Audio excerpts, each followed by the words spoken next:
नमस्कार, सत श्री अकाल, आदाब। कर्नल सचदेवा साहब का मुझे एक संदेश मिला है। उन्होंने मुझे कहा है कि मैं यहाँ पर सिर्फ खबरें ही ना सुनाया करूं, खबरों से हट करके भी और बहुत सी चीजें हैं जिनका जिक्र यहाँ इस चैनल पे किया जाना चाहिए।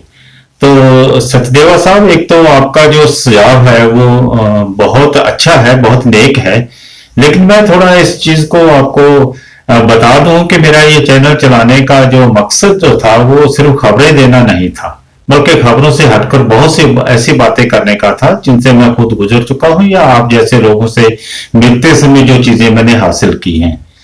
तो वो सब चीजें जो है अभी मेरे जहन में है, अभी लाइन में है, पाइपलाइन में है आप कह सकते हैं। लेकिन क्या है कि कोरोना का कहर बढ़ जाने के कारण वो सब चीजें जो है वो थोड़ा सा पीछे खिसक गई हैं। मैं आपको बात बता दूं कि एक बार आप जैसे ही एक ऑफिसर ने, आर्मी ऑफिसर ने मुझे एक बात कही थी। दरअसल 1965 और 1971 की लड़ाई में उन्होंने बहुत ही मार्के का काम किया था, जिसके लिए उनको गैलेंट्री अवार्ड भी मिला था। भले ही मजाक में सही, लेकिन उन्होंने मुझे एक बात कही जरूर थी कि कहानी बन के जिए हम जमाने में, कहानी बन के जिए हैं हम जमाने में, लगेगी आपको सदियां हमें भुलाने में। शायद ये शेर जो है वो आपकी जो डिमांड है उसकी सही तर्जुमानी करता है कि कहानियां हम जरूर सुनाएंगे, लेकिन सच्ची कहानियां, कोई काल्पनिक कहानी हम आपको नहीं बताएंगे। मैं आपसे एक व्यक्ति का जिक्र करने जा रहा हूं। ये व्यक्ति भी थोड़े दिनों तक एक कहानी बनने जा रहा है। जी हाँ, कहानी एक किंवदंती बनने जा रहा है। अगर आपने इस शख्स का नाम सुना है, सिएटल से है ये, 29 वर्षीय ये इयान हेडन नाम का ये व्यक्ति जो है, इसने खुद को कोरोना वायरस के टेस्ट के लिए जो वैक्सीन तैयार किया जा रहा है उसके टेस्ट के लिए इसने खुद को पेश किया है, और ये जिसे कहते हैं कि गिनी पिग बनने जा रहा है। बन गया है, टेस्ट चल रहे हैं, बल्कि 3 बार उसका टेस्ट हो चुका है। और जब भी उसकी खबर बाहर आती है तो बड़ा अचंभा होता है कि हर बार वो इतना ज्यादा उत्साहित हो जाता है कि उसको उससे मतलब अपनी खुशी बयान करते नहीं बनती, इतना ज्यादा उत्साहित है वो आदमी। देखिए, उस आदमी ने बहुत कम उम्र में, बहुत ही स्वस्थ इंसान है वो, इतना बड़ा काम जो है वो कर डाला है। आमतौर पर एक वैक्सीन बनाने के लिए कहा जाता है कि दशकों का समय चाहिए। हाँ जी, 10 साल तक लग जाते हैं एक वैक्सीन बनाने के। लेकिन जब इस तरह का शख्स कुछ सामने आ जाता है तो साइंटिस्ट ये मानते हैं कि ज्यादा से ज्यादा 18 महीने का समय जो है लगता है और वैक्सीन तैयार हो जाता है। ये आदमी, वैसे आपको ये बता दूं कि मैंने एक गिनी पिग शब्द इस्तेमाल किया है। गिनी पिग एक छोटा सा एक जानवर होता है, और ये वैसे तो चूहे जैसा ही होता है, चूहे की शक्ल का होता है, लेकिन इसकी जो इसका जो शारीरिक गठन है वो इंसान की तरह होता है। मैमल होने के कारण इंसान की तरह इसका गठन होता है, और जो भी टेस्ट किए जाते हैं इन्हीं गिनी पिग पे होते हैं। अब हमारा इयान हेडन जो है वो गिनी पिग बन चुका है, और हमें बहुत जल्दी अच्छे वैक्सीन की उम्मीद भी करनी चाहिए। एक बात और बता दें कि इससे पहले जो है 1976 में इस तरह का प्रयोग करने की कोशिश की गई थी। तो फोर्ड जो थे उस समय, वो गेराल्ड फोर्ड जो है वो अमेरिका के राष्ट्रपति थे, लेकिन तब वो सारा कुछ बुरी तरह से फ्लॉप हुआ था और साइंटिस्टों का भी जो है वो हौसला टूटा था। लेकिन ये व्यक्ति जो कि एक यूनिवर्सिटी में जो है इस समय इंफॉर्मेशन ऑफिसर है, यूनिवर्सिटी ऑफ वाशिंगटन में इंफॉर्मेशन स्पेशलिस्ट है ये, इसने अपने आप को पेश करके मानवता की एक बहुत बड़ी मिसाल जो है वो पेश की है। एक ऐसे ही व्यक्ति की कहानी जो है चंद शब्दों में मैं आपको सुनाना चाहता हूं। हालांकि मुझे इस बात की उम्मीद है कि आप लोग इसके बारे में भी जानते होंगे, फिर भी थोड़ा ध्यान जो है वो बांटने के लिए चर्चा कर ली जाए ब्लैक लीपर की। ब्लैक लीपर जो है वो बिना, जिसको कहते हैं, पांवों के पैदा हुए थे, और बड़ा अजीब लगता है कि 9 महीने की उम्र में ही उनको जो है वो मसनूई या आर्टिफिशियल लिम्ब जो है वो लगाने पड़ गए थे।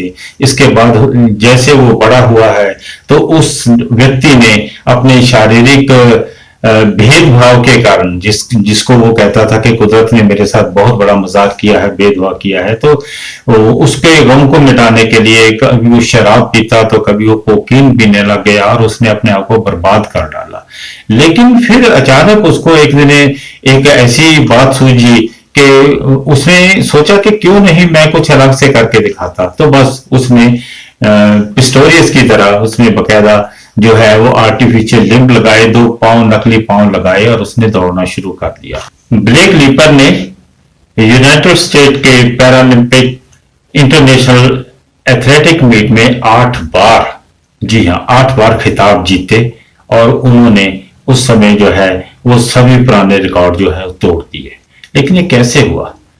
दरअसल कुछ लोगों में जो है कुछ कर गुजरने की भावना इतनी प्रबल होती है कि वो हर मैदान में फतेह करने के लिए उतरते हैं।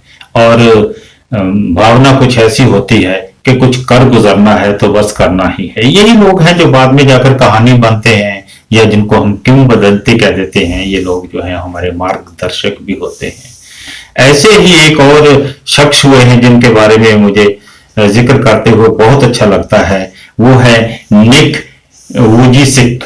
एक बार जो लीपर दौड़ा है तो उसने पीछे मुड़कर नहीं देखा और इतना दौड़ा कि उसने 3 बार तो अमेरिका का अपना रिकॉर्ड बनाया और 8 बार उसने पैरालंपिक विजेता होने का श्रेय हासिल किया। जी हाँ, United State Paralympic athletic meet जो थी उसमें वो 8 बार विजेता रहा। ये था उसका ध्येय जो उसने प्राप्त किया। कोई ज्यादा पुरानी बात नहीं, लेकिन ये व्यक्ति भी एथलेटिक्स के क्षेत्र में एक कहानी बन गया है। निक वुजिसिक भी जो है इनके बारे में विस्तार से चर्चा फिर कभी करेंगे, लेकिन इतना जरूर है कि प्रकृति ने इन्हें भी ना हाथ दिए और ना ही पांव दिए। बड़ी मजेदार बात है कि जिस व्यक्ति के हाथ ही नहीं है, पांव भी नहीं है, जिस व्यक्ति को बैठना तक कठिन है, वो आदमी जो है वो फील्ड में कहीं जाकर के खेलों में अपना हाथ आजमाए और फिर रिकॉर्ड भी बनाए। जी हाँ, इस व्यक्ति के नाम की वीडियोस जो है आप जरूर नेट पे देखिएगा। आपको अचंभा भी होगा, खुशी भी होगी और हौसला भी मिलेगा। ये बात मैं इसलिए कह रहा हूं कि आजकल लोग जो है घरों में बंद बैठे हैं और कई बातें उनके मन में आती हैं, कई नेगेटिव विचार जो है मन में आते हैं। जरा सोचिए, ये लोग जिनके हाथ भी नहीं थे, पांव भी नहीं थे, ये तो बिल्कुल मजबूर थे, सदा के लिए थे। हम तो लॉकडाउन में हैं, हमें तो अभी 40 दिन हुए हैं, 42 दिन हुए हैं, लेकिन तो पूरी जिंदगी के लिए खुद पे ग्रहण लगवा कर आए थे, लेकिन फिर भी कामयाब हुए। हमें इनकी जो कहानियां हैं याद रखनी चाहिए। मैं इसे भी एक कहानी के रूप में ही आपको बताना चाहूंगा, लेकिन ये कर्तव्य परायणता की कहानी है।